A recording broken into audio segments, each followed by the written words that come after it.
Hello, everyone. Hello. Thank you for being here today. And Professor Moran, hello. Family, again, thank you for being here and being my audience. Today I'm going to be talking about I'm going to be doing my second informative speech, and I think we should just go ahead and get started. So everybody here works, or is a parent, or is a student, or a multitude of all of those things. One of your other jobs is to stay healthy. That's one of your other responsibilities. Staying healthy includes exercising and eating healthy foods.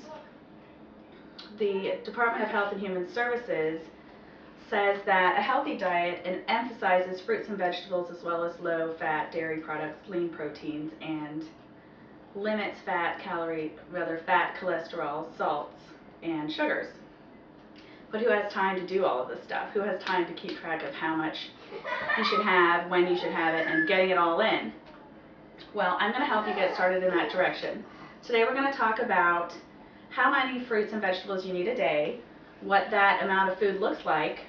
We're also going to talk about planning getting those fruits and vegetables, and also how to prepare them quickly and easily.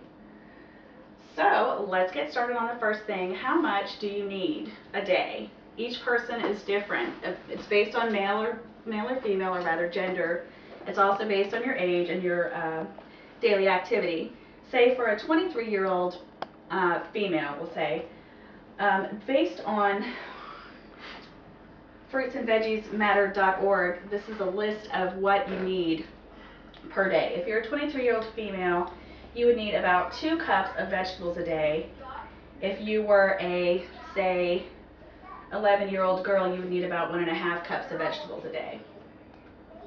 For fruits, it's the same kind of thing. If you're, say, over the age of 31, you would need about 2 cups of fruit a day if you were male, and if you're a female, you would only need 1.5. That's about average. About half a cup less for females than for males is required for fruits and vegetables.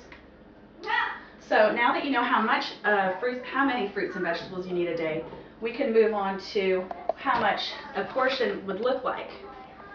1 cup of fruit would be 1 cup in a measuring cup, or the amount of a tennis ball if you don't feel like dirtying in a dish. 1/2 cup of fruit is the same in a measuring cup. About 1/2 cup is right about here, and it's also about the size of a light bulb. The bulb portion, say a pear about this size, would be a 1/2 serving. Most of the time pears are a little bit bigger, and they'd probably be a whole serving, about tennis ball size. So, you know your portion sizes, you can see what they look like on your plate. Now, the harder part is planning when you're going to get these things into your diet.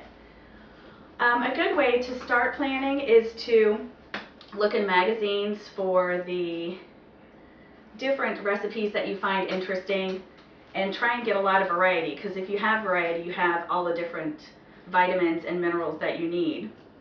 You don't want to just eat green beans or corn every day, because then you're not going to get vitamin A and some other folates that you can get from leafy vegetables and orange vegetables. Excuse me. So look around. On the weekend, get your kids involved. The more the kids are involved in planning what they're going to eat, the more interested they would possibly be in actually eating the food. Write down what you're going to have throughout the week, especially for those people that work or don't have a lot of time to spend after the day at work cooking a meal. Write down what you're going to have Monday through Friday for dinner, and try and cook as much as you can on the weekend and get stuff prepared. So since we talked about what you need, what that looks like, and planning on what you want to put into your meals during the week, let's get into the preparation. Preparation time can be really reduced if you work on the weekends, or one of those evening times where your family can get together. You can chop up green peppers, onions, all the fruits that you want to have a fruit salad. You can cut up cantaloupes, and all that stuff can be stored in your refrigerator for the week. In the morning you can grab a cup of fruit that's already been cut up. You could also just have your apples and those types of whole fruits washed and out where people can see them, so that they can just grab and go. Again, cook ahead on the weekends and either freeze it or refrigerate it. If you make a soup, put it in the freezer, you can just thaw it out, you're good to go. Add vegetables that you wouldn't normally use. Say, for example, you're having macaroni and cheese with, say, baked chicken, but there's no vegetable. And instead of just, opening in a can of green beans, you can throw in frozen peas from a freezer bag at, right before the cooking is done, or you can throw in some broccoli, same thing. Use those prepackaged convenience foods.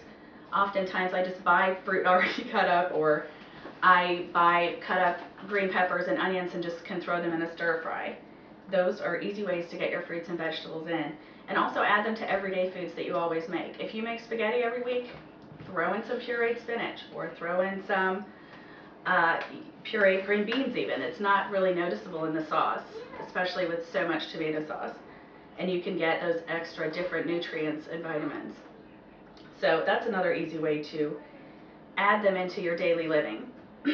So we've pretty much covered how much you need as far as vegetables are concerned, what the portion sizes look like, ways to plan and get those things ready, and preparation for getting those items on your table.